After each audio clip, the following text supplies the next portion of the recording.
What's up, everyone? It's your boy Danny Vega, aka Danny V, and I watched Loki episode 2 way earlier today. I actually did a review that it just sucked. So take 2, Loki episode 2. Did I love it? Did I hate it? Did I think it was meh? Find out in this episode.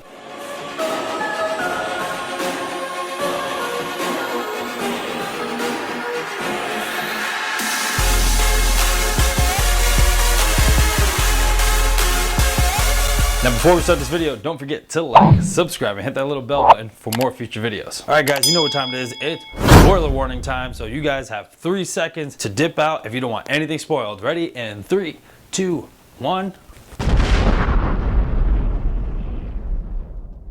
So Loki episode 2, man, this show is definitely what I've been wanting from Marvel for a long time. And when I mean a long time, I mean a long time. And the reason why I say that is because this is a continuation of the main storyline. WandaVision and Falcon Winter Soldier are like anime fillers. They had nothing to do with the main storyline. Except for WandaVision had to happen because we had to explain why she is the Scarlet Witch and why she's so powerful. However, Loki's the actual one that's progressing the main story. And that's what I wanted from the other 2 shows, especially Falcon and Winter Soldier. God, I hate that show. But yeah, so in this one, I loved how everything's just tying together. Even the episodes are tying together. Like at the end of episode 1, we left off with the Variant killing the TVA agents, and now in episode 2, it starts in the beginning of the episode of him doing the same thing. And what's amazing is that I love the whole setup of the trap when it was just like, a battle's about to commence, who will win, the hero or the villain? And then the song, I need a hero! I laughed. I was just like, hell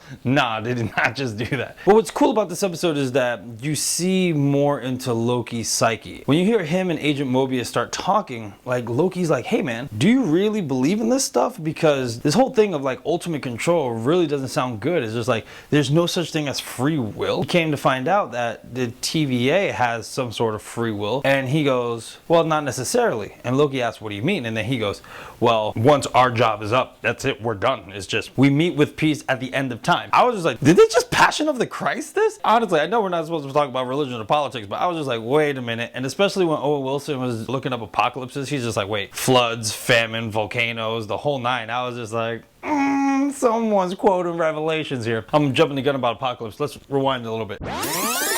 Loki has been having TVA training, you know, watching videos and whatnot. And then we hear Miss Minutes again. And what's hilarious is I thought she was a video until you see that Miss Minutes is kind of real. And he tried to swat her like a bug. And I'm like, oh, my mom used to beat me. Motherfucker. The joke's never going to get old, right? Right? But yeah, basically it was saying how if one of the timelines hits the threshold, then what happens is it may destroy the fabric of reality. And I love how all this is really tying into the Multiverse of Madness, like how the other 2 shows should have, especially WandaVision. Even though I hated that Reddit finale leak, if you haven't seen my controversial video of it, it's right here. Even though I didn't like that leak, I mean, just tying it to Doctor Strange and Multiverse of Madness would have been great because she's in it. And then on top of that, they said that the Scarlet Witch is stronger than the Sorcerer Supreme, which is Doctor Strange. So I love how the show just constantly is like, oh man, you can't have timelines, that something bad will happen, and it's leading into the movie. And so Loki asked the main question, like how us, the audience, is asking it. Why don't we just go back in time and stop the Variant from, you know, coming in? And it just reminded me of Endgame with Time Heist. You know how they were explaining when they wanted to oof baby Thanos? No, Anakin Skywalker, get out of here. So remember in Endgame how they were saying how Time Heist wouldn't work because of that very complicated thing, how the past is now the present and then the future and the whole 9. Well, Owen Wilson kind of tied up that loophole a little bit, and he was saying how if you went back into the past, it wouldn't matter because that timeline is going to continue to grow and branch out. So you have to enter during the current time to stop the Variant and erase everything to put it back. Still a loophole, but... And I love how the show just keeps Loki's character as Loki.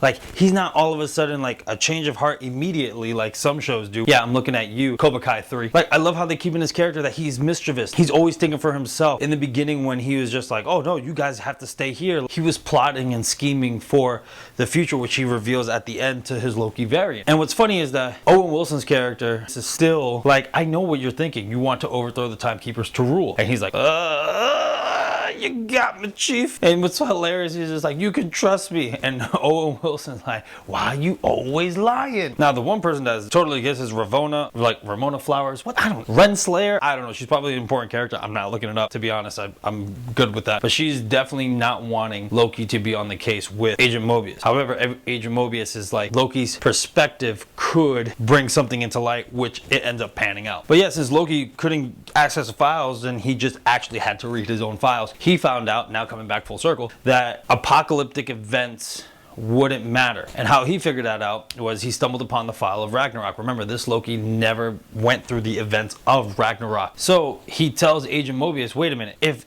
everyone dies and no one survives, then that means no matter what you do, it's inevitable, it's destined that everyone's destroyed. So no matter what you do, there's never going to be a Nexus branch. So if that never happens, that's where I would be hiding out. So Owen Wilson, they go to try to test this theory. And of course, I have dark humor. And man, they went to Pompeii. And I was like, oh no! And I laughed really, really hard. And then not only that, I laughed hard when they kind of broke the fourth wall, but didn't really break the fourth wall. Agent Mobius tells Loki, this is in bad taste. That made me laugh way harder, because I'm glad that they're like, man, this can either go really, really bad with the audience or really, really good. So throwing that little joke in there, that was just fantastic for me. And obviously, it worked, which leads them to find the Loki variant. And the reason why I bring that up in such detail is that I love that he's actually really smart. I feel like the other movies really didn't play on Loki's smarts at all. Like, I feel like he was more of like character that gets beat up all the time. And it just doesn't really dive into how clever this dude is. And this whole show is capitalizing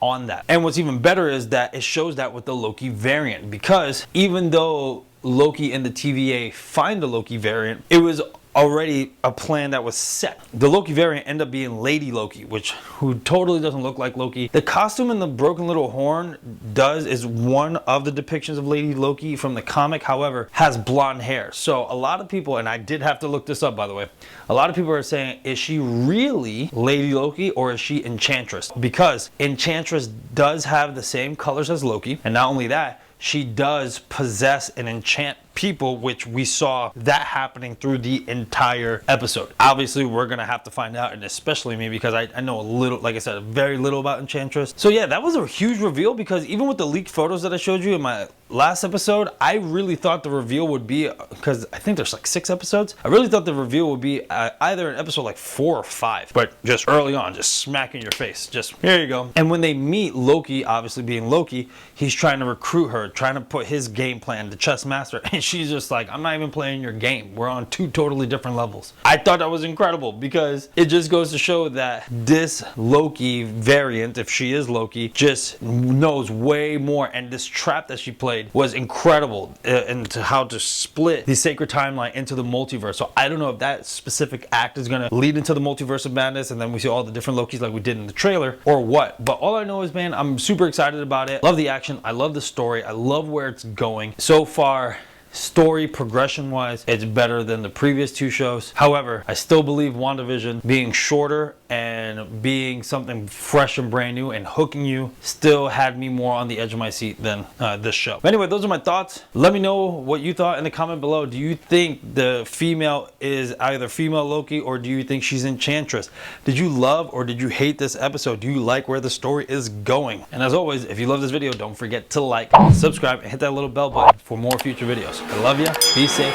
Talk to you soon.